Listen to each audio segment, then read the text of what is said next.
Dicho esto, ahora sí pasamos a la primera sesión de la jornada. Y esta sesión se titula Las agendas del cambio.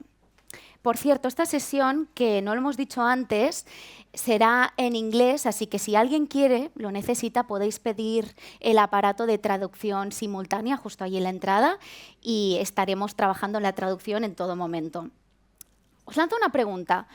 ¿Cómo podemos aunar calidad arquitectónica y transición ecológica sin dejar a nadie atrás? En esta sesión exploraremos las agendas internacionales que apuestan por la neutralidad climática y a la vez promueven la calidad arquitectónica y la estética en nuestras ciudades.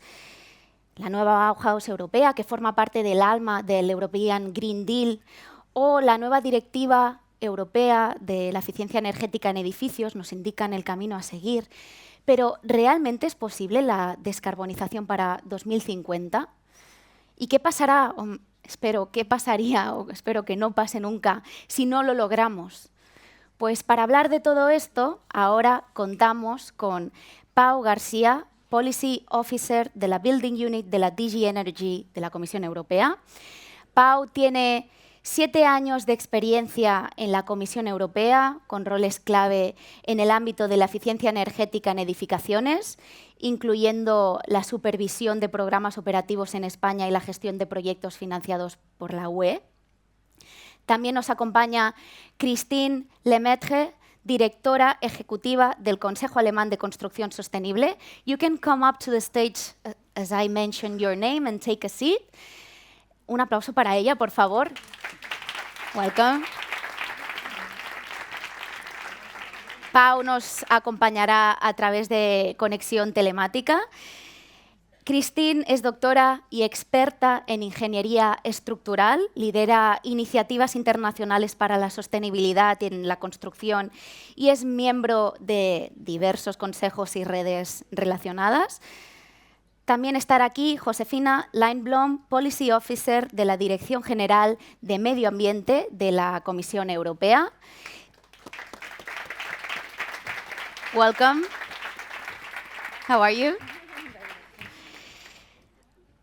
Josefina tiene un doctorado en diseño de ingeniería química de la Universidad Técnica de Chalmers en Suecia y lidera iniciativas para integrar en la política de construcción europea el pensamiento del ciclo de vida y la circularidad, destacando su trabajo en el desarrollo de levels, como mencionábamos antes, para evaluar el rendimiento ambiental de edificios.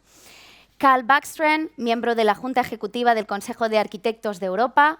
Whenever you want. Welcome again. Thank you. Es arquitecto, socio y director ejecutivo adjunto de White Architecture desde Estocolmo y Londres, donde trabaja en arquitectura sostenible con un enfoque interdisciplinario. Y, last but not least, Dolores Huerta, directora general de Green Building Council España.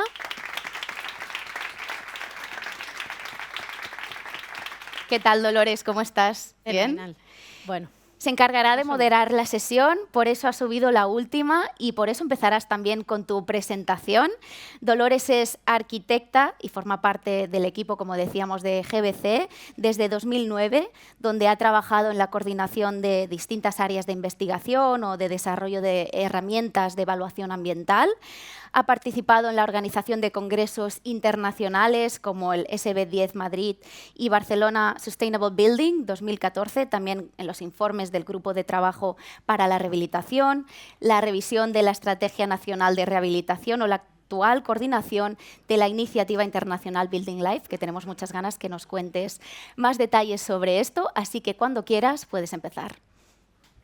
Bueno, pues buenos días y muchísimas gracias. Hola, Pau. Muchísimas gracias a AUS, a COAC, por invitarme un año más a compartir esta jornada de Descarbonizando la Arquitectura. Este año os agradezco especialmente que me hayáis invitado a esta sesión. Es para mí un honor absoluto compartir con vosotros este panel. en la mesa tendremos hoy algunos de los líderes, auténticos líderes, que están pilotando la transición energética y ecológica de nuestro sector construido en Europa, y eso, bueno, para mí es una inspiración. Este año no vengo vestida de bandera de Ucrania, pero algunos de vosotros todavía os acordáis de ella, ¿verdad? Es que el problema no ha cambiado, ni en Ucrania ni aquí. Seguimos teniendo una mochila inmensa de emisiones en nuestro sector y tenemos aún el mismo desafío que teníamos el año pasado. Me hubiera encantado este año venir con una presentación que avanzara en la gráfica de evolución de las emisiones y mostrara que esa gráfica descendía a la velocidad necesaria. He renunciado a traerla porque, entre otras cosas, no existen datos que lo corroboren, pero tampoco hay indicios que hagan pensar que eso se está produciendo. Pero, como han dicho los anteriores ponentes, no quiero ser ceniza ni agorera, y sí que hay pasos que se están dando, sí que hay, yo creo que hemos echado a andar decididamente desde muchos estratos, y me gustaría compartir algunos de esos momentos. Para ello me voy a hacer referencia a los hitos que marcábamos en la hoja de ruta de Building Life para acometer la descarbonización de la edificación en todo su ciclo de vida en España, y empezaré por el primer hito. Si recordáis, la clave de Building Life estaba en acometer la descarbonización integral en todo el ciclo de vida. A estas alturas no hace falta explicar en qué consiste. Acometer a la par las emisiones embebidas y las emisiones operativas de nuestro sector. Pues bien, el primer paso indispensable era medir, cuantificar, evaluar y limitar esa huella de carbono de nuestra edificación. En España no hay un marco reglamentario para hacer esta medida, pero hay muchas iniciativas. Hoy conoceremos algunas herramientas que están en marcha. Este mismo colegio y el CESCAE que tienen herramientas para hacer ese cálculo, pero necesitamos armonizar y conseguir dar pasos firmes hacia la medida estandarizada y generalizada de la huella de carbono en todos los edificios. No estamos solos, tenemos un marco europeo muy potente como es Levels, ya la madre de Levels aquí en la sala, a la que le haremos todas las preguntas del mundo.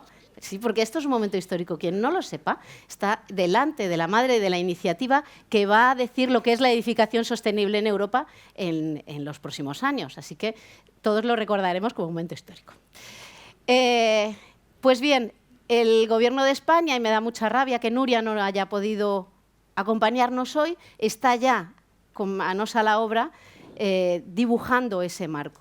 Desde GBC hemos puesto en marcha una iniciativa para ayudarlos y acelerarlos, Indicate, muchos de los que estáis aquí estáis relacionados, para poder avanzar en la medida y la evaluación y, sobre todo, conocer dónde están las referencias en España en cuanto a huella de carbono en los edificios. No lo hemos hecho, digo, desde GBC, lo hemos hecho en conjunto con muchas cosas. Todo lo que hacemos lo hacemos en colaboración con todos los que estáis aquí o todos los que os sumáis a trabajar. El segundo hito era el de establecer los estándares mínimos de eficiencia energética en los edificios, los famosos MEPs que anunciaba la Directiva.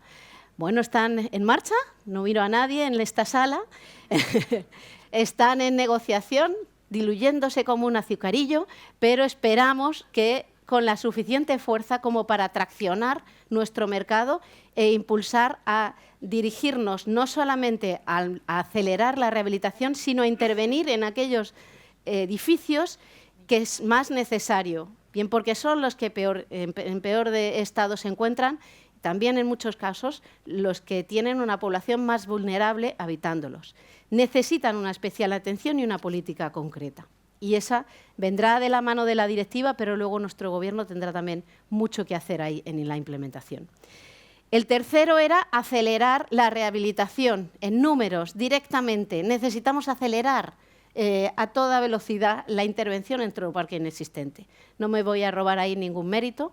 Los fondos Next Generation están haciendo su trabajo a una velocidad muy lenta. Quien esté aquí tramitando algún expediente, esperando alguna ayuda, sabe lo que es sufrir esa gestión ardua y complicadísima. Pero también a mí me gustaría destacar que durante los meses entre febrero y mayo, más de 100 entidades nos reunimos para hacer recomendaciones para acelerar todo el proceso de la rehabilitación y las entregamos al Gobierno en los grupos de trabajo de la Estrategia Nacional de Rehabilitación. También muchos de los que estáis aquí formasteis parte. El Consejo de los Colegios de Arquitectos de España especialmente tuvo una labor de apoyo fundamental. Y eso no lo hemos hecho desde GBC, lo hacemos entre todos.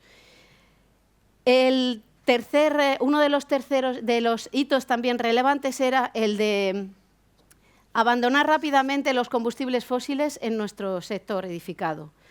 Estamos en ello, estamos dibujando un escenario que pone fechas a cuándo deberíamos de dejar de instalar. Nosotros ya avanzamos en el año 2025, no debería instalarse ningún sistema activo más que utilice combustibles fósiles en los edificios, pero es que según nuestros próximos escenarios sí queremos estar dentro de los acuerdos de París. La fecha que aparece es preocupante para que no haya ningún combustible fósil instalado en los edificios, casi 2030, no digo nada.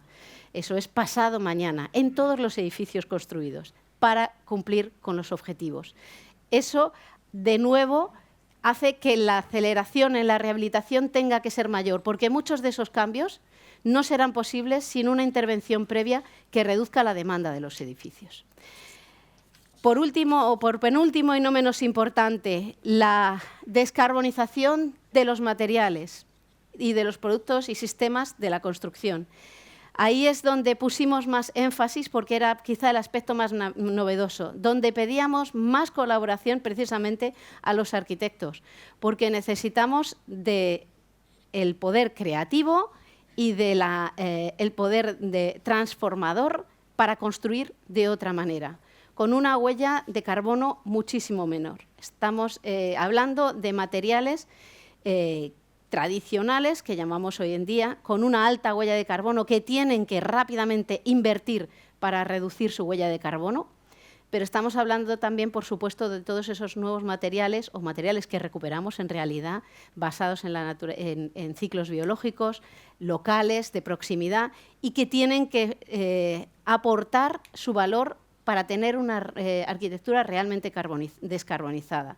Y os recuerdo el dato de que si no somos capaces de bajar esa curva de descarbonización de los materiales a toda velocidad, el número que a nosotros nos salía, a grosso modo, era que podremos construir únicamente unas 10.000 viviendas al año nuevas de aquí al 2050, lo cual no cubre para nada las necesidades de habitabilidad. Luego, o aceleramos en una o aceleramos en la otra, pero yo creo que tenemos que hacer inteligentemente utilizar ambas, racionalizar la nueva edificación, pero también descarbonizar los materiales a toda velocidad. Y por último, y no menos importante, para todo esto hace falta dinero, inversión, mucha inversión. Y para eso hablábamos de implementar rápidamente, redirigir todas las inversiones, tanto públicas como privadas, hacia lo que es la edificación sostenible, tanto en nueva edificación como en rehabilitación. Y ahí entra otro de los marcos importantes, la taxonomía. Este año hemos puesto en marcha en España, con la ayuda y en colaboración de nuevo, esta vez con nuestra red europea, en el marco de SIPIA, de la asociación a la que pertenecemos tanto el GBC alemán como el español, la plataforma para la verificación de la taxonomía europea en las edificaciones tanto nuevas como rehabilitadas. El ánimo es ayudar a los inversores, ayudar a los financiadores a tener un lenguaje claro en el que poder identificar los casos de edificaciones realmente sostenibles. Sin más, me gustaría dejar encima de la mesa el reto de que en el año que viene, si volvéis a invitarme, que ya sería mucho mérito, tengamos datos, podamos hacer un pequeño seguimiento. Necesitamos conocer en qué punto está nuestra edificación, cuánto estamos rehabilitando, con qué profundidad, cómo estamos construyendo, con qué huella de carbono. Así que espero el año que viene volver a traer mis gráficas, volver a enfundarme la bandera de Ucrania y poder decir que realmente estamos bajando todas esas emisiones. Sin más, le paso la palabra, no sé si presentáis vosotros o le paso yo la palabra directamente al próximo ponente, que me parece que es Pau, para que nos cuente en qué momento está esa tan esperada directiva. Nosotros hemos hecho una labor muy intensa de seguimiento, pero en qué punto está y cómo nos va a cambiar la vida y la profesión la próxima Directiva de Eficiencia Energética de los Edificios.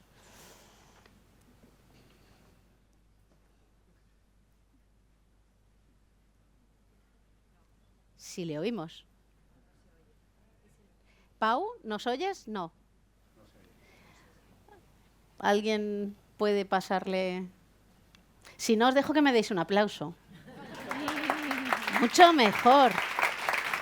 Es que si no, como no vengo con bandera, ya no me aplaudís, de verdad. El año que viene me la pongo. Estás silenciado tú, Pau. Mira a ver si... ¿No? ¿Me escucháis ahora? Ahora sí. Vale, perfecto. Muchas gracias y perdón por los problemas técnicos. Bueno, ante todo, gracias al Colegio de Arquitectos por organizar esta sesión y por invitarnos a presentar un poco qué es lo que estamos intentando hacer desde las instituciones europeas. Me habría gustado bastante poder estar aquí directamente, pero no ha podido ser porque estamos en medio de la... Bueno, gracias a las tecnologías, al menos podemos hacer esta conexión remota. Y para empezar, querría mostrar un poco dónde entra la EPBD, la Directiva, dentro de todas estas iniciativas que se están comentando ahora mismo. Pues bueno, para empezar, la EPBD forma parte del marco de lo que se llama el European Green Deal, el Pacto Verde Europeo, que tiene unos objetivos los objetivos principales son cero emisiones de cara al 2050, separar lo que es el crecimiento económico del uso de recursos y no dejar a nadie atrás. Dentro de pues, iniciativas bastante importantes. Siguiente slide, por favor. Dentro del Pacto Verde Europeo está el paquete Fit for 55, que se trata sobre todo de temas energéticos y que pretende reducir las emisiones de gas en un 55% de cara al 2030 y ya preparar el camino para la reducción al 100% de cara al 2050. Y por supuesto la EPBD tiene enlaces bastante importantes con otras directivas, como puede ser la directiva sobre energía renovable, sobre eficiencia energética o sobre el uso de combustibles alternativos. Siguiente, por favor. Y todas estas iniciativas se actualizaron con el Repower EU, que fue la respuesta por parte de la Comisión a la crisis energética causada por la guerra en Ucrania. Entonces, siguiente, por favor. Quizá pueda dar un poco la impresión de que la directiva sobre eficiencia energética, perdón, la directiva sobre el rendimiento energético de edificios sea un subapartado de una nota de página o algo por el estilo, pero de hecho querría recalcar la importancia de esta directiva. Los edificios, como muchos de vosotros que quizá ya sepáis, representan el 40% del consumo energético y aproximadamente un 33 o un 36% de las emisiones de CO2. Dicho de una manera bastante extrema, el objetivo del 55% de reducciones de cara al 2030 o al 100% de cara al 2050, en algún momento tendremos que tocar los edificios. Y como todos los que estamos en la sala hoy, o todos los que estáis en la sala hoy sabéis, el sector de los edificios es bastante caro de moverse. Construir, renovar un edificio cuesta fácilmente 2, 3, 4, 5 años. Entonces tenemos que poner todas las medidas ya en funcionamiento si queremos llegar allí. Siguiente, por favor. Entonces, dentro ya de lo que es la revisión de la directiva. Hay 4 áreas principales. Está la área de renovación, porque estimamos que el 75% de los edificios estarán todavía en uso de cara al 2050, con lo cual tenemos que renovar el parque existente de edificios. Hemos puesto una serie de iniciativas dentro de esta área. Luego está también el área de descarbonización. Esta es bastante importante porque estimamos que aproximadamente cualquier cosa que se renueve o que se construya a partir del 2030 ya prácticamente no se va a tocar de cara al 2050, entonces si queremos que formen parte de un sector descarbonizado tenemos que ponerlo en marcha ya. Luego está la parte de modernización e integración de sistemas. Creemos que los edificios tienen que formar una parte integral del sistema energético, tienen que poder proporcionar energía a través de las renovables instaladas en edificios, también tienen que poder proporcionar flexibilidad al sistema energético y poder responder adecuadamente a las fluctuaciones del sistema. Y finalmente, como Dolores ha comentado, hay una parte de financiación, que, bueno, todas estas renovaciones, todas estas actuaciones, en algún momento hay que poder financiarlas. Entonces, hay una serie de iniciativas, una serie de disposiciones que tratan sobre cómo facilitar el acceso a la financiación, movilizar la financiación pública y privada y también asegurarnos de que esos hogares que están en situación vulnerable, en situación de pobreza energética, y se estima que a nivel europeo aproximadamente hay más de 30 millones que están en situación de pobreza energética, pues estas personas puedan mantener sus hogares calientes en invierno y lo suficientemente confortables en verano, porque también estamos empezando a tener problemas, sobre todo en el sur de Europa, para evitar el sobrecalentamiento de edificios. Siguiente, por favor.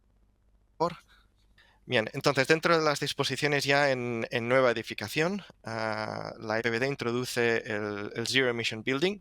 Esto es un edificio, sobre todo para nueva construcción, es un objetivo. Pretende cero emisiones de CO2 dentro del edificio en sí mismo y conseguir un muy alto rendimiento energético dentro del edificio para asegurarse que pueda responder a la situación de la red. Ya otras disposiciones. Empezamos a vida el Global Warming Potential, que Josefina va a hablar más tarde. Hay una obligación de reportar a partir del 2030, utilizando el marco del Level y a partir de edificios grandes. Y también reforzamos los requerimientos para la recarga de edificios y una obligación de parkings de bicicletas. Siguiente, por favor. Dentro de las disposiciones para edificios existentes están los MEPs, que se han hablado muchísimo en los últimos 2 años. Básicamente se trata de una obligación de renovar los edificios existentes con un enfoque muy claro sobre los edificios de peor rendimiento, los que serían F y G, más o menos. Estos están en fase de negociación ahora mismo. Pero básicamente los Estados miembros tienen que preparar una visión para mejorar el parque de edificio dentro de estos planes de renovación. Los MEPs no vienen solos, no es solo una obligación, sino vienen también con un marco facilitador y con un enfoque muy particular a los hogares vulnerables y una monitorización del impacto. Está muy claro que cualquier obligación tiene que venir con el marco facilitador. Aparte, los planes nacionales de renovación de edificios, los NBRP, que reemplazan las estrategias de renovación a largo plazo. Están mucho más integrados con los planes nacionales de energía y clima, tienen plantillas comunes para facilitar la traducción o la interpretación de libros y se abren nuevas dimensiones como pueden ser la accesibilidad, la salud y la higiene dentro de estos planes. Siguiente, por favor. Dentro del marco facilitador hay una serie de actualizaciones.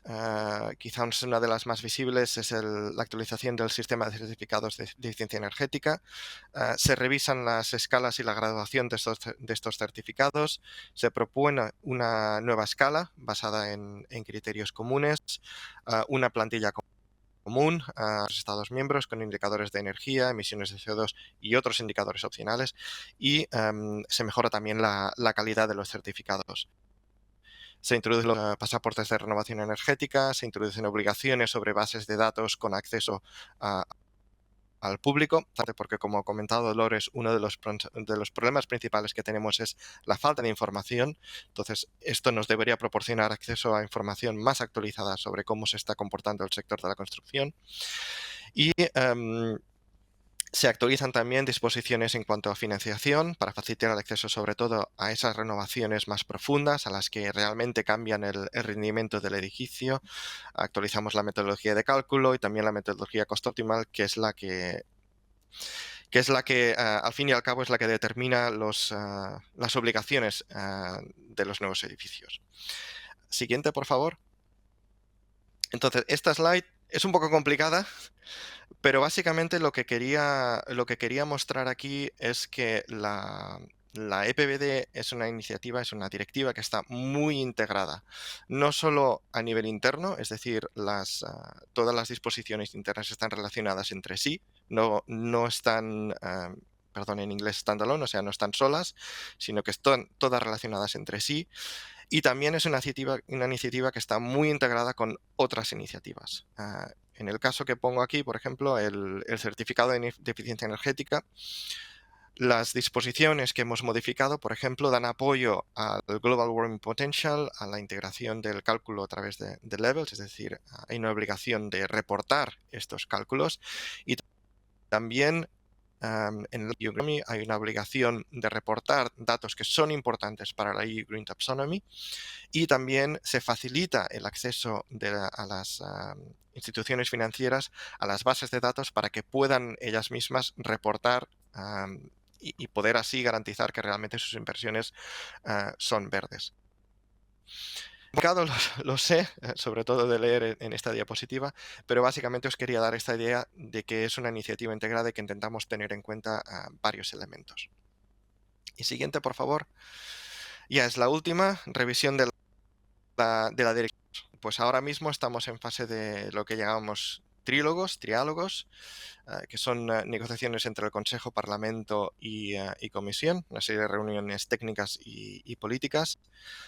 En este momento la presidencia española está haciendo un buen papel como secretaria no es la palabra adecuada, perdón, como presidencia del Consejo Europeo, está llevando muy buen ritmo en este sentido.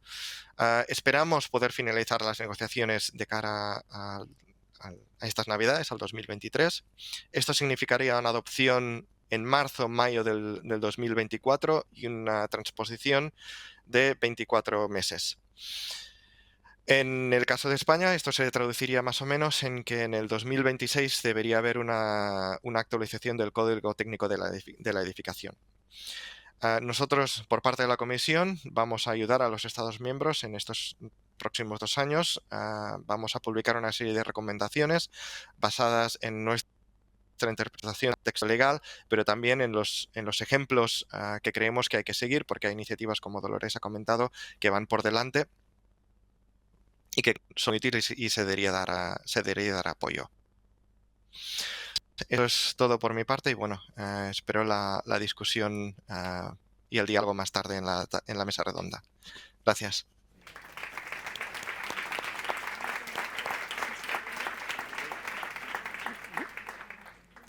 Muchísimas gracias, Pau, por la actualización.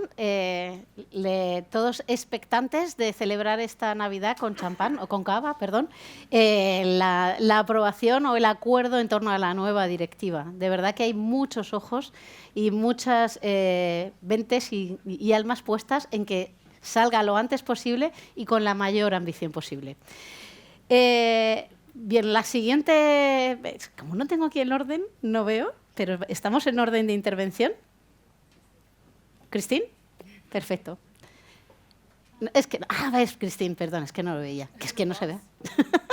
Sí, eres la siguiente. Cristín Lemaitre nos va a hablar del marco de la taxonomía. Yo creo que si la EPBD está llamada a jugar un papel clave en la transición, la taxonomía lo está jugando ya. ¿Y quién no ha oído hablar de un do not significant harm? Este concepto que nos ha cambiado la vida bueno, la vida o la interpretación de los criterios, de las medidas. Y quién no, en el futuro más próximo que tarde, cada vez que vaya a pedir una financiación tendrá que justificar todos esos criterios para conseguir una financiación acorde y una financiación ventajosa.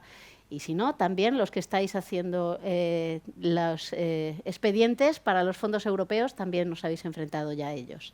Así que, Christine, cuando quieras, the floor is yours. You need this. Yes. Thank you. Thank you, and good morning. Sorry, I have to speak in English. Dolores is always making Absolutely. fun of me that I cannot speak Spanish because my husband is from Colombia, but we speak English at home. So one day I will learn, but today is not the day, but I understand there's a certain sense of urgency. This is what I got from your introduction. Yes, I was asked to talk about the EU taxonomy. Maybe talking a bit more widely and maybe to connect to what Dolores just said. I think for some it's life-changing. I spent yesterday the day in Berlin with the German Property Association. I don't want to offend anyone, but a lot of older white men in the room. And they were completely in shock that all of a sudden in 2023 they have to provide data. Data of the properties, of the assets they own all over Europe. So I would say for some it's life-changing. I've been a few weeks ago to Hungary, and there was a panel with people from banks, and the moderator asked them, so is there anything you have sleepless nights over? And two of them said, yes, biodiversity. So I don't know, Josefina, if you know what you do to middle-aged men in Europe all over, but they have sleepless nights because of taxonomy and all these things happening. Maybe, a brief introduction. I don't know, I don't think I have to. We're like the small sister of the Spanish Green Building Council. We're the collaboration partner. We're the German Sustainable Building Council. And I'm just telling you that so you get a bit of the context of what I'm talking about. We developed in 2007 a certification system, the DGNB system, which is a very holistic certification system. And we've certified more than 10,000 projects using that tool. A key part is life cycle assessment, life cycle costing. So we have a lot of data, and this is what I would like to talk about. I think the message has basically reached the brains, but unfortunately it didn't really translate into real action. So I think we all know the big numbers, we know the urgency of climate change, the big CO2 emissions from the building sector. And even if already a few years ago there was a report published where they said, climate change is like one of the biggest risks. Not really a lot was happening until the taxonomy was launched. And I think this is kind of like the sad truth about things, that if you look at the commercial real estate sector, we have to go through the financial channels to make the move. But what really has changed in the last 2 to 3 years is that especially banks, investors, pension funds, they're all talking now about risk minimization and not so much about revenue generation. So it's really more a risk topic. We've seen, I have a bit more structured slide than the ones we've seen. The taxonomy, I would say, is a key part of this whole EU Green Deal. But what I always find very important to tell, it didn't fall from the sky. Paragraph 8 of the Paris Agreement from 2015 is sustainable finance. So part of the Paris Agreement is that the world agreed that we need to kind of change the way we do our business, that we have to move money in a way that we prevent climate change or that we can deal with the outcomes of climate change. And then many years nothing happened, and I would say I think the COP in Katowice was the COP where the big insurance companies the first time showed big numbers, even for Northern Europe, which were huge numbers, and their message was very clear, was kind of, are you crazy? Who's supposed to pay for all that? So, and then all of a sudden this whole finance sector woke up, and so I think the urgency is quite there. We've heard, I think buildings are kind of a central element if we want to try to achieve as best as possible the Paris Agreement goals, which is getting more and more unlikely. But I think on the other side, we have to be very precise when we talk about the building sector, because we have different sectors and the building kind of merges them all together. So when we build, we get material, but this is something from the industrial sector. We're supposed with our buildings to support the energy, renewable energy generation. We're supposed to support the mobility switch in our environment. If we deconstruct buildings, we generate waste, so it goes in the waste consumption. But I think most importantly, and I think this is I think something we as a community, especially as architects, they have to become a much stronger voice, because I think compared to many other sectors, it is not so easily to calculate things, because unfortunately in our buildings there are people. And we people, we don't behave according to codes and standards. We just do what we feel like doing. So we have this big performance gap between what we calculate a building theoretically should consume and how it should theoretically work. But if you look at the reality, unfortunately, it's mostly something different. And I think the other thing we have to be very aware of, and I think we all work with buildings, so we know that basically the most precious resource we have is the resource of time. Because everything takes a long time. Decision processes take time, design processes, construction processes, and then ideally the usage period of the building is very long. So every larger building that is being completed today had started around 6 to 5 years ago. So 6 to 5 years ago, many people were not really aware of the building sector. But what I want to tell you with that is kind of, we cannot jump on trends. I think this is the last thing in the building sector. We need to have a certain steadiness. We need to plan, because we cannot do it like this one day and like that another day. And at least in Germany, we have now that element that we have new projects and they're being completed today. And a few years ago, digitalization was such a big thing. So now today, you know, you have smart buildings going into the operational part, and people are looking at it, and it's like, this is not really the answer how we should build in the future. So I think we have to be very sensitive around time. And I think a big challenge as well we have, and I thought when I saw the slides previously, we always talk about numbers, and I'm an engineer, so I really like numbers and data, but in the end, I think we don't really have a clear vision of the future, of what is a sustainable building, what is a sustainable city. We show some kind of visions. I don't know if you recognize that's supposed to be Berlin. I don't know who of you have been to Berlin recently. It doesn't look like that, just to tell you the honest truth. It doesn't look like that at all, but maybe it's good that it doesn't look like that, because it's kind of a lot of, you know, sustainability gimmicks we always see in the visions, and I think we have to be honest to ourselves. This is the design space we've created during the past century, basically. We built glass towers all over the world. We put then the air conditioning in order to be able to use these projects. We have a lot of modern architecture going up all over the world. And that is one of my favorite quotes. Cedric Price was an English architect, and he said, once technology is the answer, what was the question? And I think this is basically the big danger as well when we talk about reporting and taxonomy. People are like jumping so much now into the detail that they completely forget what is the idea, what is the goal, where do we need to go, what is good architecture?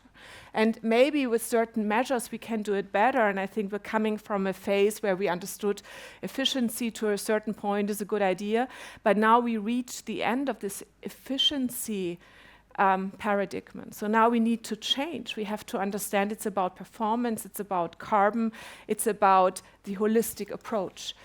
And I don't want to go into much detail, but I think, and this is maybe as well very not a nice thing to say, but it always depends. And maybe the most sustainable solution is not like the flashy green super duper solution. It always depends, for whom do I build, where do I build, and what are my resources. So I think sufficiency is a very important key of really achieving a sustainable building.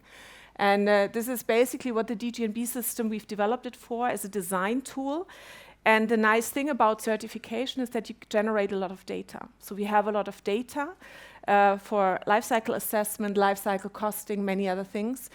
And I think one thing that really bothers me is that we have a lot of opinions instead of facts out there. So everyone always knows sustainability, climate protection, oh, this is expensive. Everyone knows that.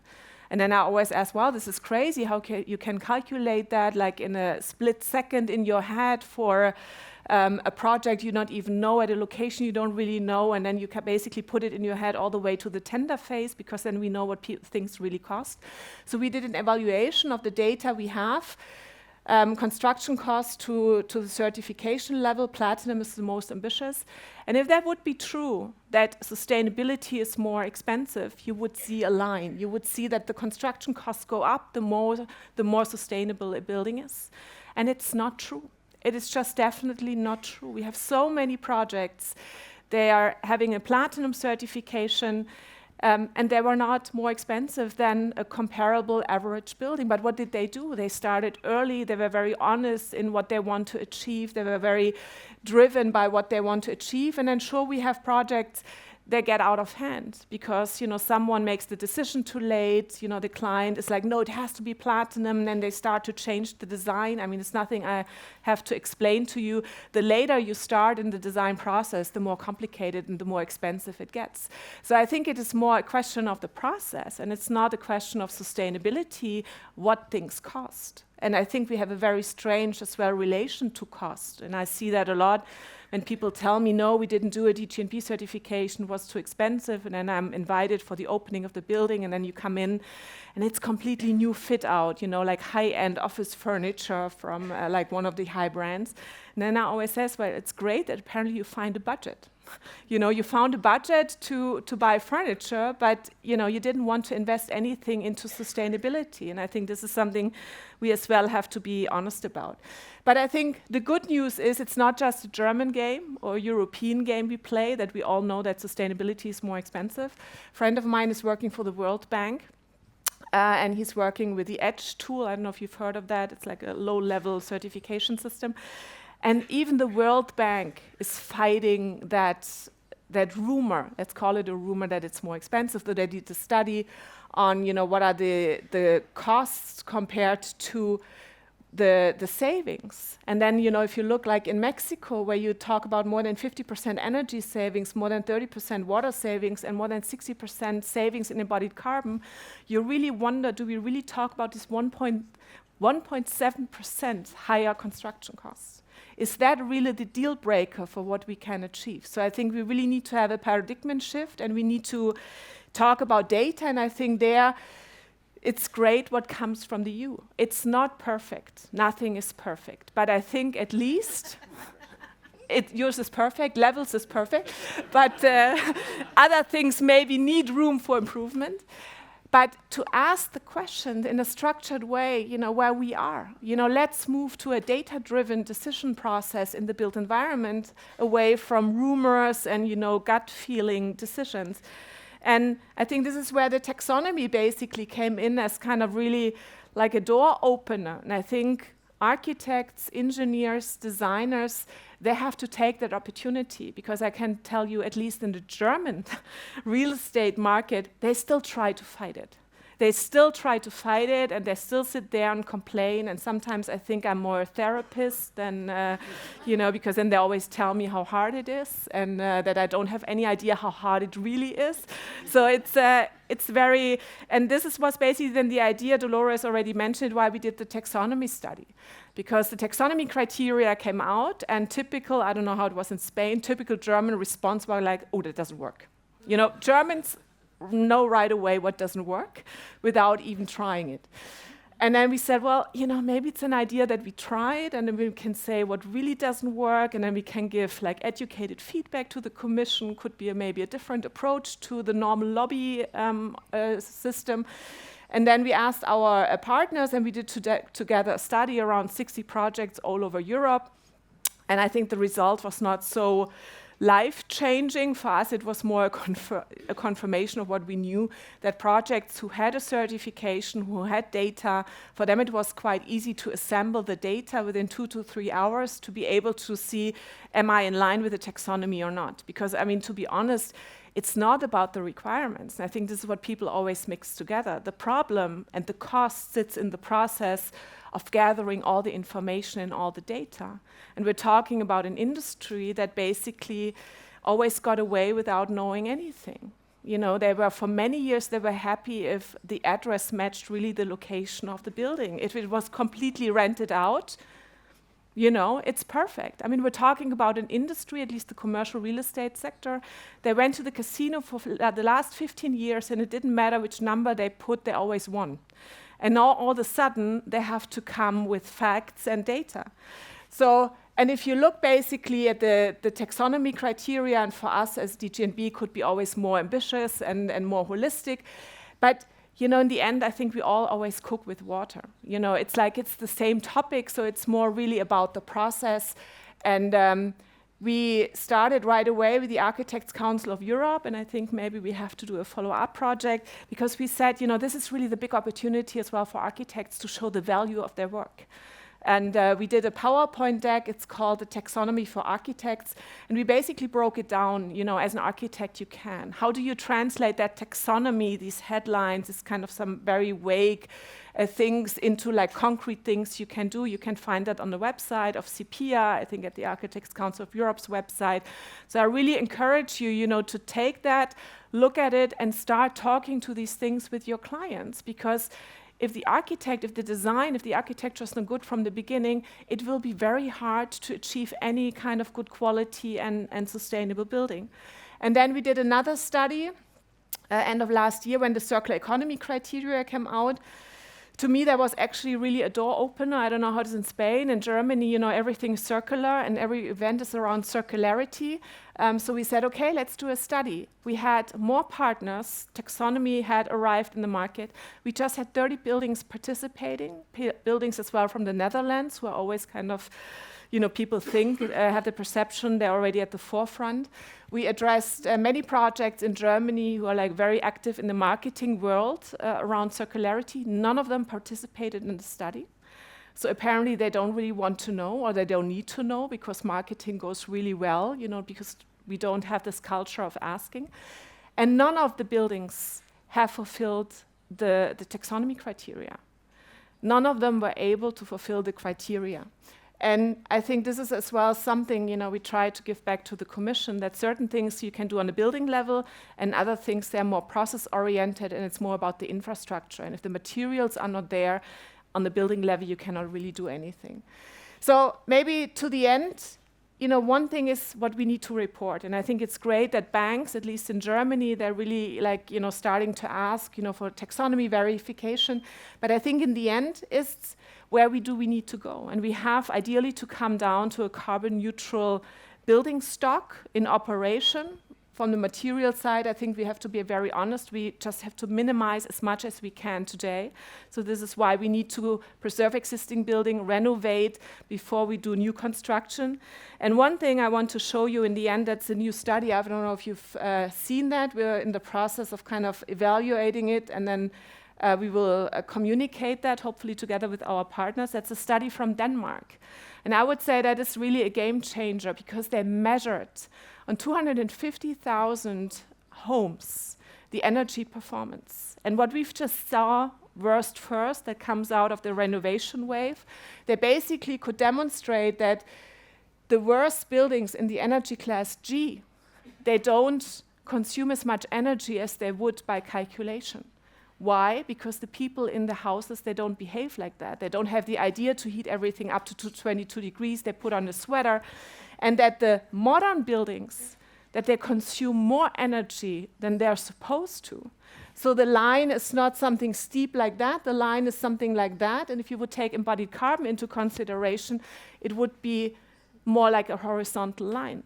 So I think, and that is, I think, a very important message, and we're in the process of preparing that, we have quickly move away from this worst first, this tsunami of renovation, which is powered by industry. I have to say, sorry to be very honest, if you look powered by the renovation wave, we have to go to potential first. And that means we need data, we need monitoring, and we have to quickly basically start to shift that idea of where does renovation make sense. Because if we would renovate everything in Europe to a very high standard, we would be somewhere here. We would emit a lot of CO2 through the material, and then the buildings would not perform as they were supposed to. And then, unfortunately, we don't really have a lot of time. So I'd like to end with that, and I think we have to be honest, we're in the middle of climate change. So let's not talk about heating the buildings so much anymore like we do, at least in Germany. Let's talk about the cooling issue. And we have a cooling issue in Germany as well. 2/3 of modern office buildings are already artificially cooled as well in the winter. This is not a problem of the global south. This is a problem for us here in Europe as well. And if you look at the data from the industry, they all are very happy because it goes up globally, the requirement for cooling energy, cooling equipment. So I think let's maybe change this. And this is the award winner for the German Sustainability Award last year. It's a form of women's prison in Berlin, and they made a hotel out of it. So the benefit is you can go in, but you can leave at your own. But it's an existing building with minimal invasive things. And maybe just one last story, because the owner is an architect, and they always have that Americans come in, they check in, they go to the room, they come down completely shocked at the reception. It's like, we cannot find the switch for the air conditioning. And then they have to explain to them that the building doesn't have an air conditioning, that they could do something very crazy. They could open the window at night, to kind of...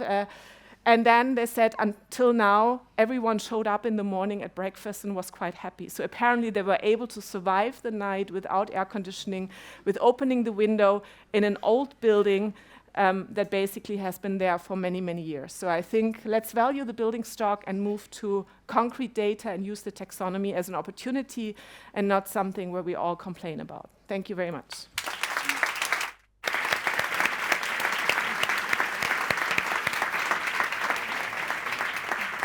Thanks a lot. Thanks, Christine, for lighting us with and bringing us such beautiful examples of good architecture. Ahora vamos al turno de Josefina Lindblom. No me voy a enrollar presentando lo que ya lo han hecho y además vamos mal de tiempo, así que me han dicho que aceleremos un pelín. Un pelín. Josefina, a la carrera. Gracias. On the run. Me encanta la expresión cuando pueda. ¿Qué significa ya? Ahora mismo. A ver si tengo mi... Ah, sí. I'm going to speak in English. I think it will be easier for everyone. I will introduce levels. I am Josefina. I work for the European Commission. I'm a colleague of Pau. I'm working at the DG Environment of the Commission. I have been involved in managing the development of levels since 2015. Levels is a framework to assess and report on sustainability performance of buildings. And we published it in 2020. So it took us almost 6 years to develop it.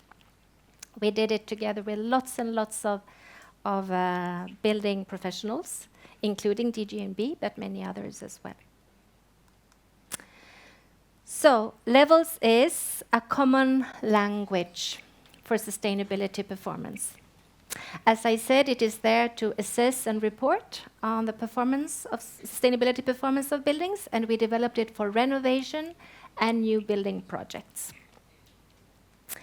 We have looked at both residential buildings and offices, but we realize now as time goes by that it works, for example, very well on buildings for education as well.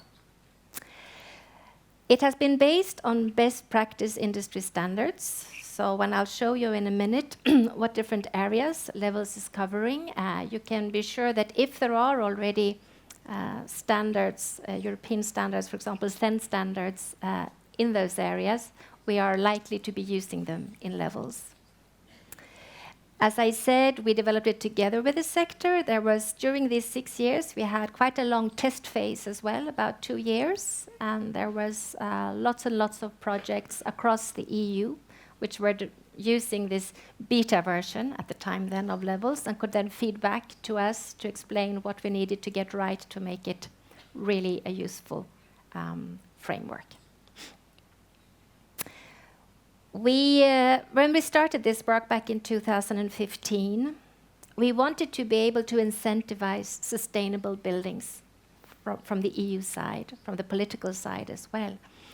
But we realized that there was, back at the time, there was quite a lot of differences of how we looked at sustainable buildings. For many people at the time, a sustainable building was an energy efficient building. But of course, many of us also knew that there was more to sustainable buildings. But what more could differ depending on who you asked. And even if we agreed on what it was, you could bet on that people were measuring it differently. So it became very difficult to actually set out incentives, whether in funding or in policy, to go in that direction. So we started to develop levels. It was also important for us that it would be a framework that could use as a support for the mainstream market. So you could say even, or also for building professionals who were not necessarily used to to be looking at these aspects. So not perhaps high-level certification schemes where there was already an enormous amount of knowledge available. But we wanted to develop something which could be, you could say, rather minimalistic, even though you may not agree when you look at the material, but we try to really focus on the most important things and present it in such a way that it could be useful for basically any project. These are the 6 different areas in which we have indicators in levels. So first is the whole life carbon. So there you will see, here you can fall down. Here you will see in a minute that we have both the energy efficiency, but also really the global warming potential over the full life cycle, right? And then when it comes to resource efficient and circular material flows, we have a number of indicators which look into that. We have the water use. So the first 3 are basically different kinds of resource consumption, which have a direct impact on the environmental performance of the building, you could say. And then the other 3 are more linked to the quality and the value of the building. So health and comfort, resilience, adaptation and resilience to climate change, and the life cycle cost and value. So in these different areas, we have indicators. I think actually, if we hadn't had this very strong and good collaboration with the sector, I think we, at least from GD Environment, we probably would have stopped with the first 3, the top 3, but because it's environment and it's impact. But we very quickly were convinced from the sector that then it would only be a tool for environmental nerds such as ourselves, and that we needed to go into more the quality and the value of the building as well. So here you have these 6 macro objectives. They are the same as I just showed in the previous one. So you have energy, material, water, and then the other 3 that I just mentioned. So and for each and one of them, you see that there are a number of indicators, right? So that's it. That's levels. Of course, there is lots and lots of material of how you actually deal with these indicators. There is a methodology behind it for each indicator as well. Maybe I can say here that this is the global warming potential that Pau was mentioning before when he spoke about the EPBD. So this indicator now on whole life carbon, or the global warming potential, is really being picked up in several different policy initiatives that the Commission is working with. So it becomes this indicator becomes the basis for bringing this into policy. We also have, I want to point out the 4 indicators in relation to material use. They have also been directly put into use in policy in the second taxonomy set of criteria that Christine mentioned before. So they are used there, and of course, again, the global warming potential is used there as well. So if you're using levels on a voluntary basis, and you're working with those indicators, you're very well prepared for the policy that has already started or is coming very soon. So levels can be used at 3 different levels, hence the name, probably. So the first level, you take the indicator and you use it at the concept stage when you work with the indicator then in a qualitative way. So it becomes support for the conversation between the design team and the investor regarding the sustainability objectives of that building project. And then at level 2, you're using the indicators in a quantitative way. Then you're actually designing and, of course, also constructing the building. And then at level 3, it is about the actual performance. So you can compare then if it actually matches what you set out to do. I want to stress, can I go back? Yeah. I want to stress that levels per se is a voluntary framework. So if you're interested in using this tool, you can choose which indicators you want to work with, and you choose which level you want to work with the different indicators on. So it's really a pick and choose.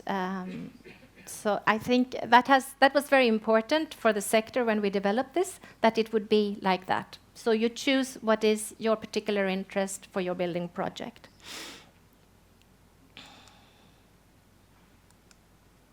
So we developed levels then for at least 3 different reasons. The first one, I think, has already come across. We are using the levels indicator as a basis to bring in life cycle thinking into different policy.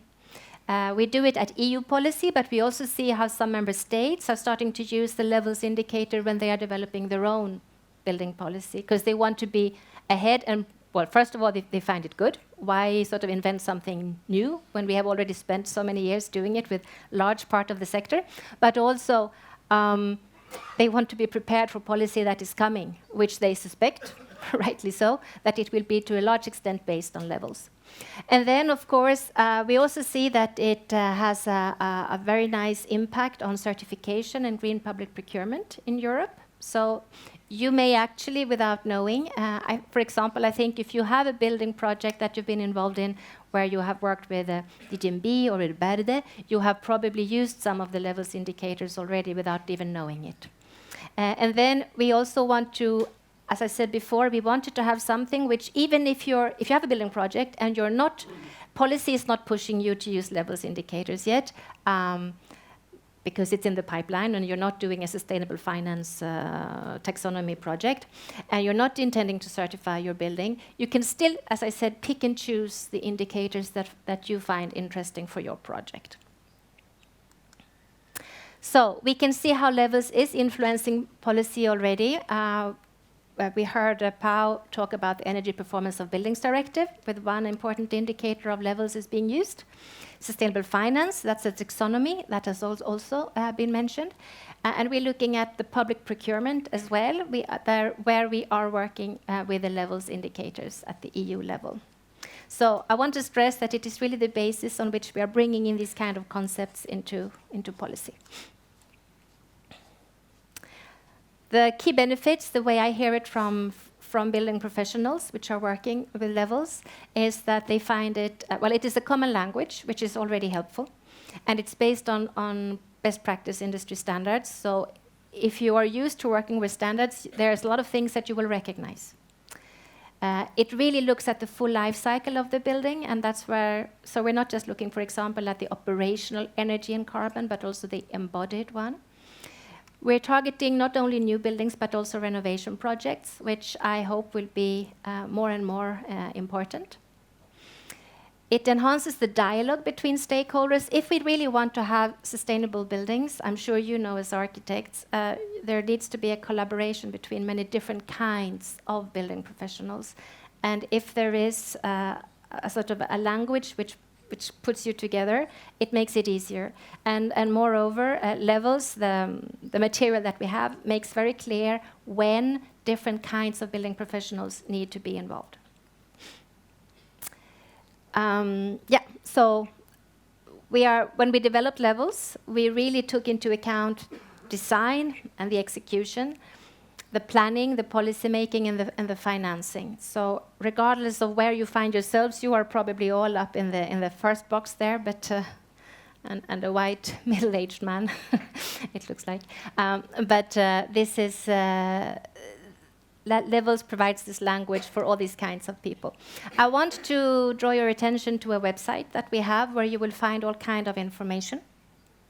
There's a step-by-step introduction if you're new to the tool or new to the concept. But there's also a really nice e-learning, which is quite extensive and which really takes you into this common language. We have calculators, we have user manuals, etc., etc. And there is quite an active LinkedIn group as well. So if nothing else, if you still feel a bit, join the LinkedIn group and you will see what we are talking about there. I think with that, I can, just the web-based learning, for example, what it looks like then, you go into one of those different macro objectives that I spoke about, the ones that there were 6 of, and there you find the different indicators. In the case of energy, there were 2. And we have estimated that it takes about 30 minutes to go each and one of them. So it's not something that you do on a coffee break, but it gives you a very good understanding of what the tool is about. And each indicator goes through those different things, really. So what do you need to start? What kind of information do you need? What is it that you measure and who needs to be involved rather than responsible, perhaps? Then we go through the different levels. I mentioned there were 3 different levels, level 1, level 2, level 3. And yeah, at the end, there's also a case study, which I think is really useful as well, which gives you an idea about what it looks like. So thanks a lot. And yeah, visit us on the website or go there. You can find the LinkedIn group address there, or you go straight there now and say hi, and you will be part of us very soon. Thank you.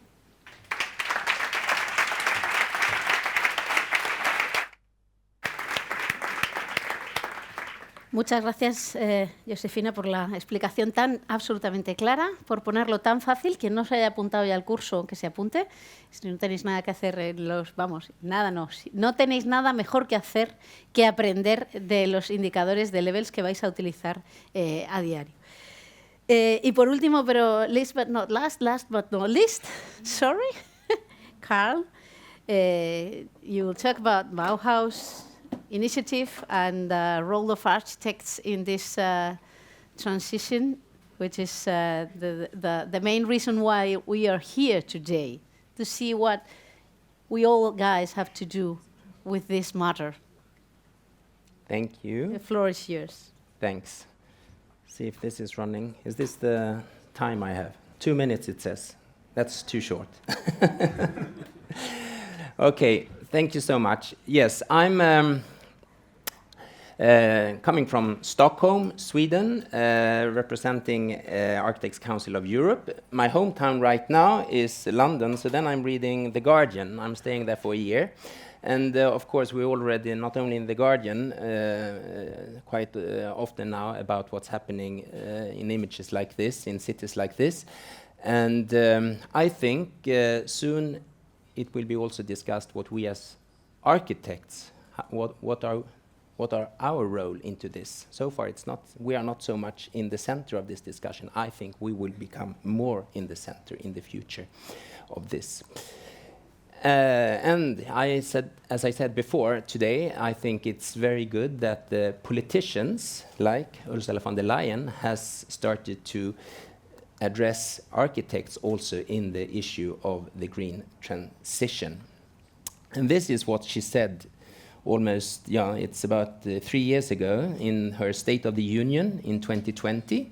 And I will read it. You probably have read it yourself already, but I still think it's very interesting. I want Next Generation EU to kickstart a European renovation wave and make our union a leader in the circular economy. But this is not just an environmental or economic project. It needs to be a new cultural project for Europe. Every movement has its own look and feel, and we need to give our systematic change its own distinct aesthetic to match style with sustainability. This is why we will set up a new European Bauhaus, a co-creation space where architects, artists, students, engineers, designers work together to make that happen. And the outcome of that was then the new European Bauhaus with 3 key words: beauty, sustainable, and together. Beautiful, sustainable, together. And it all started as a quite open platform. In all of the year 2021, it was more or less just a website where you could contribute with ideas, how to define this idea with New European Bauhaus. And of course, there was a secretariat at the Commission, and then it started to take some structure around it. And it's a lot then also talking about the social aspect. We mustn't forget the social aspect into this, the inclusiveness, togetherhood somehow, even though it's part of the green transition. Because if we can't make that just the green transition, it will not be successful. And then a few if we call it examples from the north. Being a Swedish guy then, I want to present our national architect of Sweden, Helena Bjarnegård. Because Helena, she got the how would you say, the role to coordinate New European Bauhaus within Sweden. because it's, of course, it's a European initiative, but it needs to be then discussed on national and local level. And she is then coordinating activities in Sweden and also, of course, with the neighboring countries like Finland and Denmark. And there has been a number of initiatives and she has taken, and she has been lecturing all around Sweden, I would say, in most of the municipalities, and there are 200 of them, more than 200, and talking about the possibilities with this initiative, New European Bauhaus, to use it for procurement and public procurement and in the planning of the cities. And there's also been architectural competitions where she has used the New European Bauhaus as a evaluation criteria for those competitions. And other aspects that initiatives that we have taken in the north, and that relates partly to what Christine was saying when you were mentioning on the construction industry and how they have been together with the insurance industries part of the COP discussions then. And myself, I've also attended a few COPs, and I have seen how the building industry really has grown and taken a bigger part in that discussion at those climate discussions. And before the Paris Agreement, it was an initiative from the Swedish government called Fossil Free Sweden that really wanted to gather the industry together with the politicians in order to set up goals how to reach climate neutrality for 2045. And what I think is very interesting then, here we have one of the leading CEOs of one of the main construction firms in Sweden, and we have the minister, at that time Minister of Finance and the Minister of Environment and others. It's that it's important to have the Minister of Finance there when we are talking on those things. It cannot only stay within the Minister of Environment. It's really important to have that in place. And then working those roadmaps, because that was the important thing, setting up roadmaps together with the industry. And then it's construction industry together with architects, together with other consultancies in order to manage the industry to become carbon neutral by 2045. And then a few years later, we had the New European Bauhaus coming into place. And that is also then supporting this transition. And if we manage that, it will be a win-win-win thing, I would say, if we can manage to do it together. As I said, it needs to be a collaborative agenda on this. And then a few case studies then, or examples on this. And we have talked a lot on the refurbishment. And I really want also to emphasize what you said there, Christine, saying that it must not only be putting new materials, sort of adding extra onto this when we are working on those refurbishments. There need to be a holistic approach into that, because otherwise we will just add new carbon into this. And there are, of course, a lot of examples starting long before we had the New European Bauhaus in place. This is an example from Bordeaux with the La Caton Vassal there. But it's a lot of more low scale, I would say, where we need to be very careful how we are dealing with this retrofit now. And it's not only thinking about the building, it's a lot on the landscape as well, I would say, making good, in order to make a good environment socially and microclimate into that. Another important aspect that relates also to the ideas of the New European Bauhaus is the flexibility and adaptability and possibility to dismantle the buildings with modular designing spaces and etc. And we have the heritage and how we really can make good transformation of existing heritage buildings like this, and adding new functions into those projects. And then the importance of circularity, that has been a big theme in the new European Bauhaus. Circularity and resource efficiency, it's of course about reuse, recycle, upcycle. And I would say the leading architect, one of the leading architects in Europe on this is Lendager from Denmark. They also now have an office, I think, in Berlin, so they are moving into new cities in Europe. And they have been very much experimental, but also setting up new supply chains when it comes to reuse of materials, and working very closely with developers and construction firms in changing this. And there are other examples how to reuse existing structures and adding new value into that with new construction on top, of course.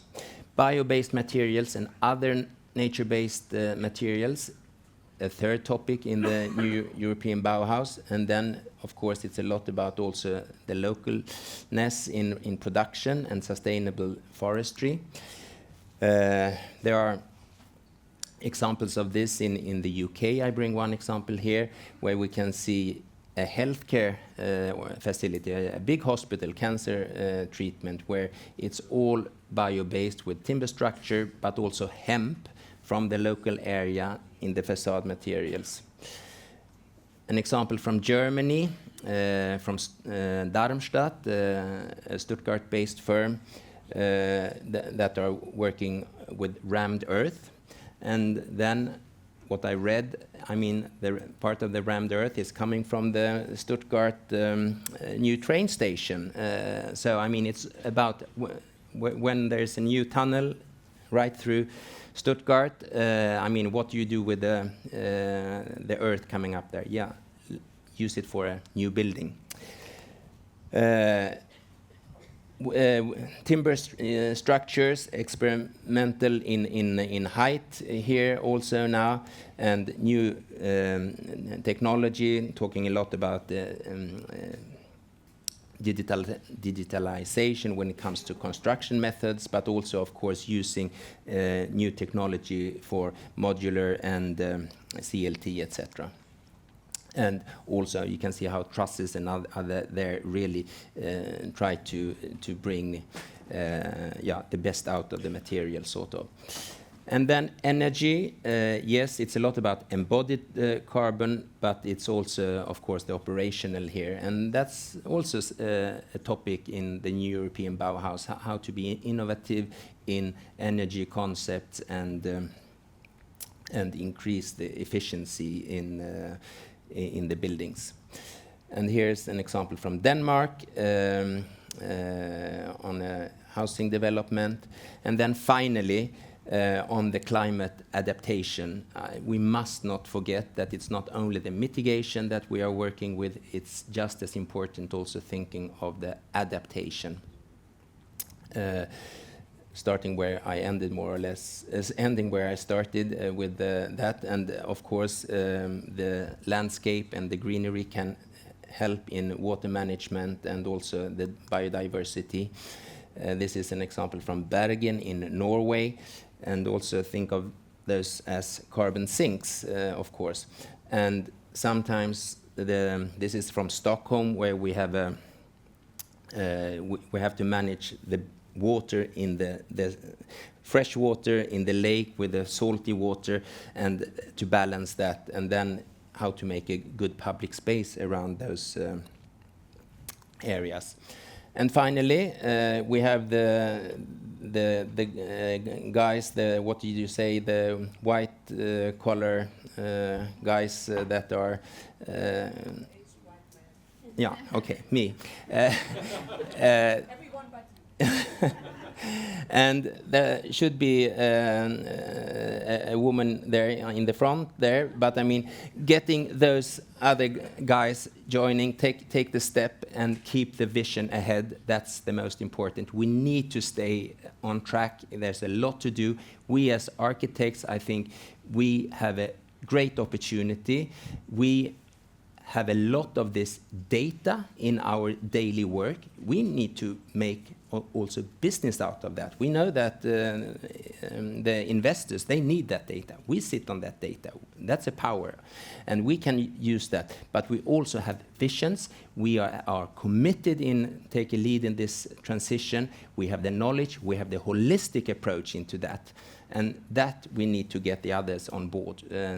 Quite a few are, but not everyone, and that's our aim to continue with that. Thank you.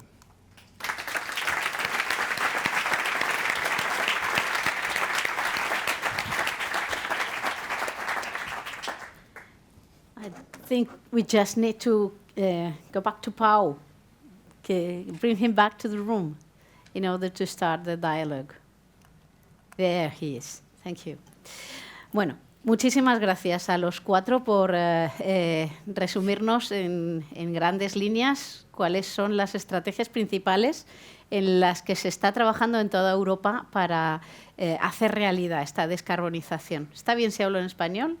A mí no me gusta maltratar la lengua de Shakespeare, así que seguiré con la de Cervantes.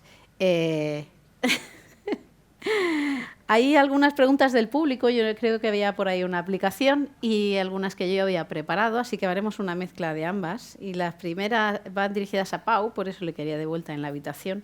No sé por qué hay bastantes dudas o consultas sobre la futura EPBD. A ver hasta cuándo nos puedes contar.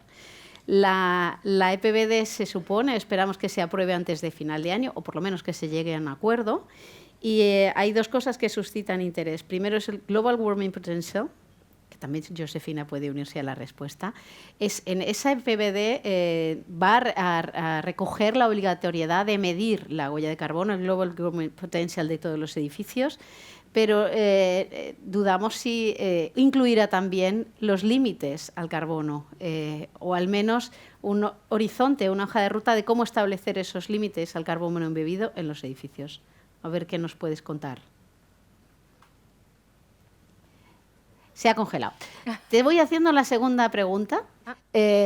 No sé en qué punto te has congelado. Y te has silenciado. Congelado y silenciado, estás muy lejos. Sí, está así. Bueno, volverá en algún momento, ¿verdad? ¿Estás silenciado porque lo habéis silenciado vosotros? No, eres tú, Pau, que no le has dado al altavoz. ¿Me oyes ahora? Ahora sí. Vale. Perdona. No, me quedan los... Tenemos algunos problemas del directo. Voy a hacer como los presentadores de la televisión. Y le vamos a dejar a Josefina, que seguro que también tiene información directa para que conteste a esta pregunta en concreto. Would you? No, I don't have it. So I would perhaps like to go back to Pau, but just to say, this gives me just a brief opportunity to say that we are working to get different colleagues in different parts of the Commission, so including with Pau and his colleagues. We are working to develop a roadmap for the reduction of whole life carbon with a view up to 2050. We intend to have that published from the Commission in spring. It is not going to be, it's not a policy per se, it's not a piece of legislation or anything. It's a roadmap to set out where do we think that we need to go, what kind of measures do we need to take, whether it is on policy level or industry level. You could say it's almost like a bit of a recommendation for the new Commission as well, which will be coming in next year. And there we will bring in different aspects which are important for the reduction of whole life carbon. And of course, I personally believe that starting to set targets and eventually benchmarks and limit values would have to be a part of that. We had, in relation to this roadmap, we had a public consultation open during the summer. I don't know if anyone in the audience noticed and took part. If so, thank you very much for the others, pay attention next time. And the answers there were overwhelming of how there was a strong opinion of the need for mandatory limit values, but perhaps that they shouldn't be set by at the European level, but rather on national level, but basing it on the same kind of way of assessing and measuring it, so that we don't end up in different situations. So that's what I can say about that. Great, thank you very much. Pau, ¿quieres añadir algo? ¿Me oís ahora? Sí. Vale. No, pues básicamente un poco lo que ha comentado Josefina. La propuesta por parte de la Comisión no incluye, ahora bien, una propuesta por parte del Parlamento. Entonces, estamos ahora en el proceso de negociación y veremos cuál es el acuerdo a finales de año. Por lo que ha comentado Josefina, totalmente de acuerdo. Para nosotros es muy importante el hecho de que al menos estos cálculos estén de acuerdo con un sistema más o menos integrado, más o menos coherente, para no acabar con grandes diferencias entre los cálculos en diferentes Estados miembros. Para eso tenemos a Levels y para eso trabajamos, y decía al principio, es necesario tener esa medición, ese marco armonizado de medición del Global Warming Potential. Bueno, estaremos atentos al mes de diciembre, a ver si tenemos finalmente un acuerdo en torno a todos estos puntos. Y siguiendo en este aspecto, Pau, también, bueno, luego dirijo otra, podéis contestar cualquiera de todas maneras, la EPBD está próxima a ser aprobada, pero muchos de los aspectos que se están negociando seguramente acaben en el despacho o en la mesa de decisión de los Estados miembros, entre ellos los MEPs, la definición del edificio cero emisiones, el Global Warming Potential y sus límites, etcétera, etcétera. ¿Cómo podemos hacer y cómo podemos asegurar qué recomendaciones daríais no está aquí Nuria, pero qué recomendaciones daríais a los Estados miembros para que no se diluya esa ambición que marca la Comisión Europea o que desde luego incrementa el Parlamento Europeo en la implementación real? ¿Y cómo vais a ayudar desde la Comisión Europea a que eso, o a perseguir que eso ocurra, que se implemente con ambición? Vale, es un poco complicado, pero básicamente la directiva marca unos mínimos. Es una directiva, no es una regulación. Es decir, se reconoce que hay una necesidad de que los Estados miembros adapten este marco europeo a sus territorios, pero la directiva marca unos mínimos bastante concretos de ambición, que es lo que se está negociando ahora mismo. Entonces, de cara al futuro, por parte de la Comisión, la intención es publicar una serie de recomendaciones para facilitar el proceso de transposición. Estas recomendaciones incluirían, por ejemplo, lo que nosotros vemos que funciona en ciertos Estados miembros. Puede ser algo relacionado a Levels, puede ser algo relacionado a Taxonomy, puede ser algo relacionado a ventilación, depende mucho de cada artículo. Y luego, esto ya es parte del trabajo de la Comisión, también tenemos que supervisar a los miembros, tanto en la fase de transposición. Los Estados miembros nos comunican su legislación adaptada. Nosotros tenemos que asegurarnos que está en línea con la ambición, y si no está de infracción. Revisamos luego más tarde si realmente lo están poniendo en marcha. Entonces, voy a traducirlo al castellano, perdón. The carrot and the stick. Es decir, facilitar por un lado, pero luego también asegurarnos por el otro de que se tiene que hacer. Palo y zanahoria. Sí. Bien traducido. ¿Qué pensaba yo también? Bueno, regarding taxonomy, and I look at Christine directly. 3 years already of taxonomy since it was mentioned for the first time, since I've heard about it, at least in the European Union. What do you think is the real impact, and how can you measure this impact through you're very close to the market, through your DGNB certification system? How can you see the alignment of all this certification assessment market that has been driven driving sustainable building in Europe in the last years. How our certification system align with these new tools? Yeah, sorry. Yeah, we have fully integrated the taxonomy criteria in the DGNB system, and what we see is, like I said in the beginning, I think a lot of people with sleepless nights. So we'll see a lot of scanning happening, which they never communicate. So hundreds of buildings all over Europe, they're being checked. Are they taxonomy aligned or not? We see that banks, and I think this is really the interesting thing, a bit maybe compared to levels, where the taxonomy is something voluntary as well, like levels, but the taxonomy is really taken by banks, by pension funds, as like, a must. So, and then this is nothing like optional. So for them, it's kind of like the best thing they can get. So they're starting asking for that. So we see there's a big dynamic at the moment in the market, a big concern, because I think this is kind of the weak point of the taxonomy, is that there's no onboarding mechanism. So it's basically you have your project, and either you're taxonomy aligned or not. And if you're not aligned, that could mean, the project is being devalued like quite a bit. So this is like a lot of money. It's basically at the moment at risk. So I think this is something the taxonomy needs to find a way on how can you motivate, especially the asset owners, the building owners, to improve the building in a very efficient way and not like be this black and white binary thing. Another thing what I always find very interesting, because the market is always asking for simple answers for a very complex problem. So, DGNB certification is always, this is so much and so many criteria. And so we offer this taxonomy verification as a standalone product, and we have it integrated in the certification. And what we see is that basically 2/3 eventually then move to the DGNB certification. They start with the taxonomy check, and then they see, we're actually not so bad. And then, something happens where they say, well, if we're at it, now we do it the right way. And so like we see like 2/3 eventually do a full DGNB certification, and just 1/3 stay with this taxonomy verification. And that is basically sometimes more like a time issue, where they say they need to have this verification very quickly to show to their bank, to show to the investor they need to refinance.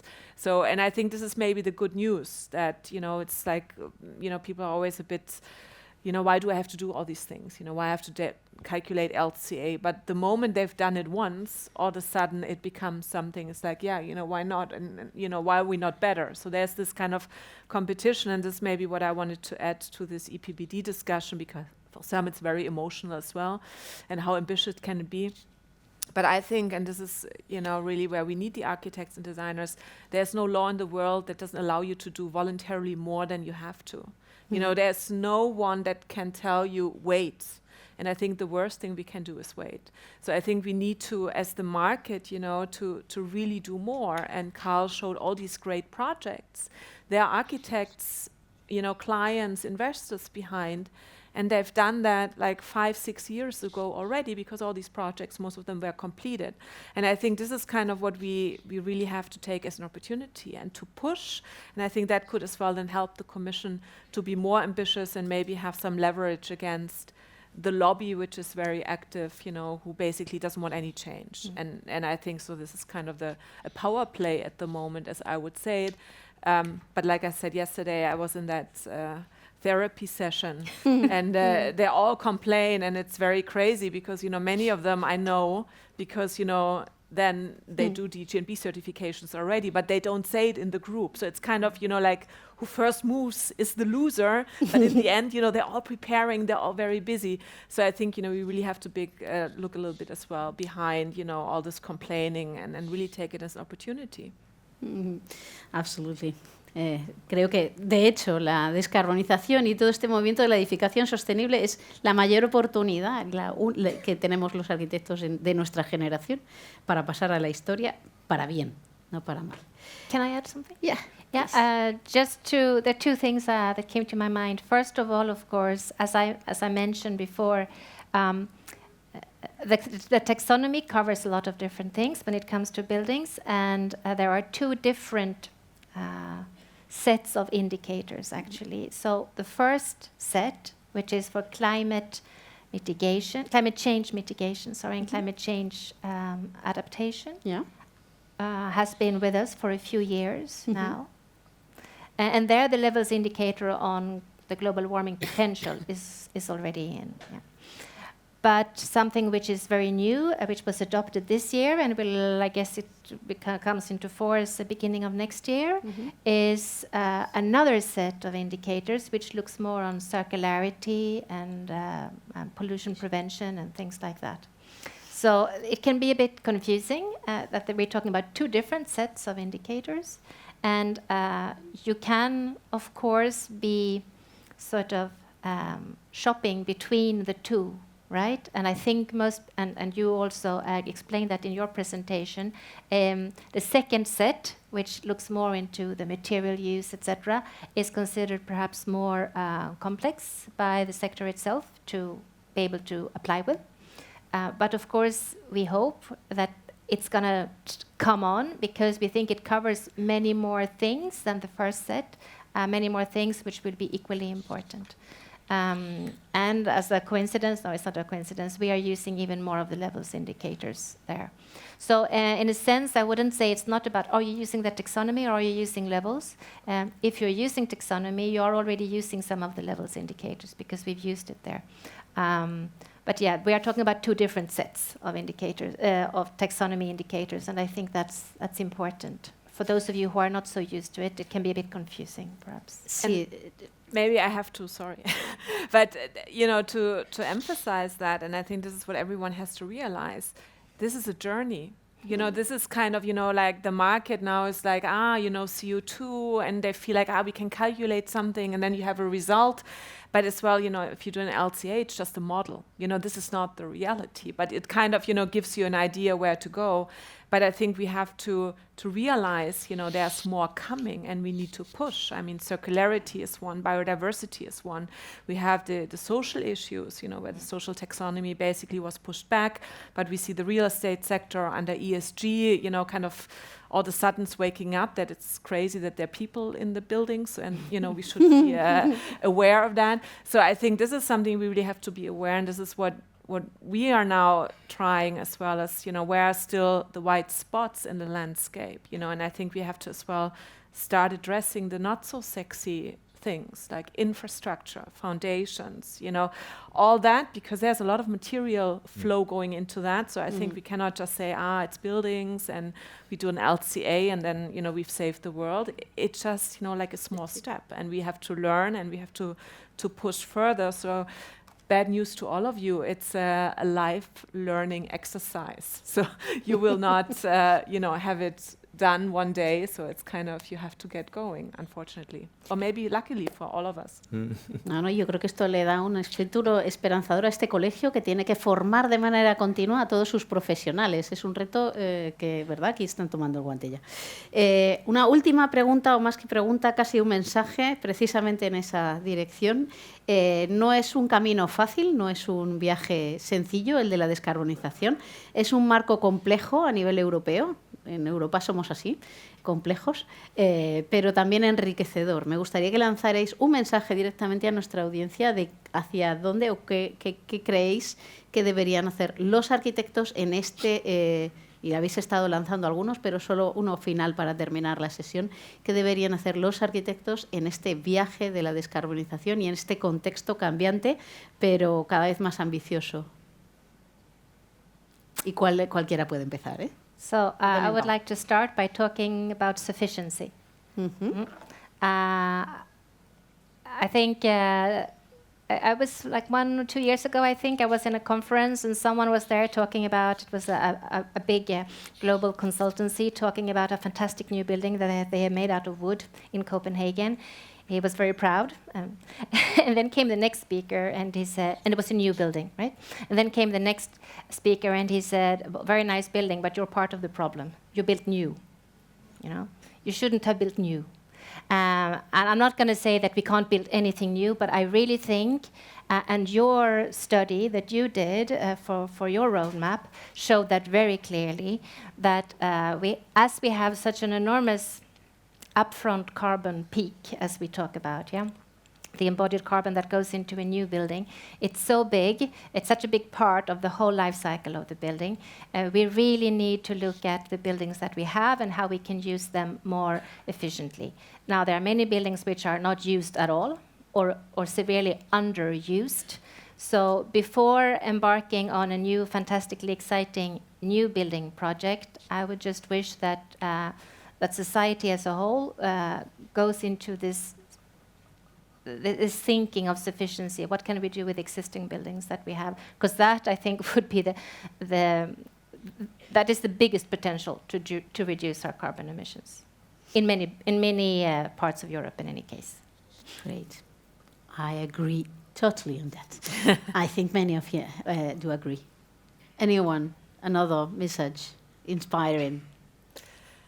Yeah, to maybe build on that, I completely agree. And I think, in the end, we're all cooking with water. I don't know, it's a saying in Germany. So, don't be afraid of trying it out. I think we cannot break anything. We're not doctors, thank God. It's not about saving lives.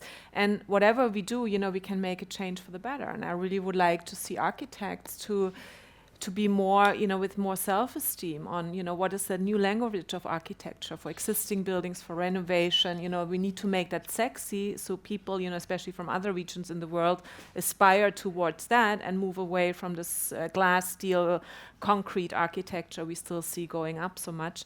And I think really to push back as well to the industry. We don't build buildings so, companies can sell their materials. We build buildings so people have a great life and have a great built environment. And I think this is something we really have to give more pushback to the industry and the lobby. And they're all nice people, but it's sufficiency is there as well for the business model, I think. And I think there I really would like to see the architects be more the advocate for that, for the clients, because they don't have a voice. It's just a small group in the beginning. So if not the architect, who else would be that advocate? Mm-hmm. Two things.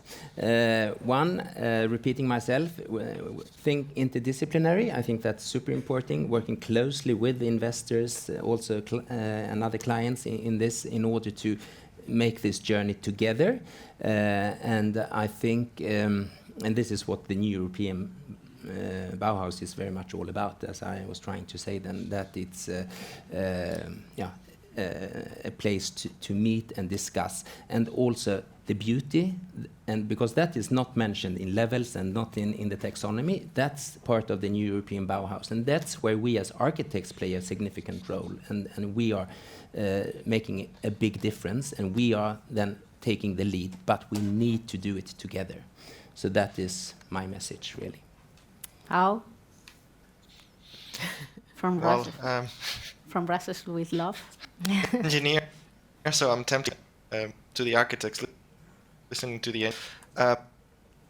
But actually, before Christine made a that I quite liked, which she underlined the importance of the design, because the construction process is very slow. It takes us years to build a building, and that building is usually for 500 years. So we take at the are on this design stage, work with the rest of the team, encourage the client to be ambitious and listen to what the client also needs, because it's a teamwork to build a building. Thanks a lot. We need half the words to understand the message. So we've used enough words today, and we'll leave to the next session. Thanks a lot. It's been an honor and a pleasure to share this session with you. Thank you.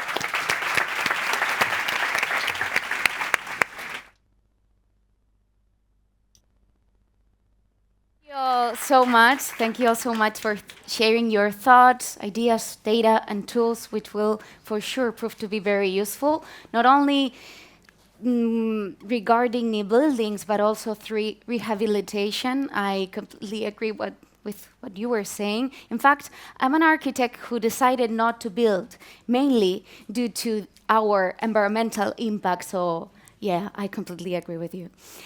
Pues ya tenemos la primera sesión terminada de esta jornada. ¿Cómo vais? ¿Bien? ¿Sí? Os veo cara de ganas de tomar un café, ¿no? Que hemos empezado muy temprano, ya llevamos un rato de charlas muy intensas. Ahora vamos a ello. Y recordad el MUT europeo, seremos muy puntuales y simplemente os lanzo algunas cuestiones prácticas. Tenéis baños, lavabos en la planta 2, 3 y 4. También encontraréis espacio para el café en el vestíbulo de la planta baja y también en la segunda planta, donde hay una terraza con vistas fantásticas.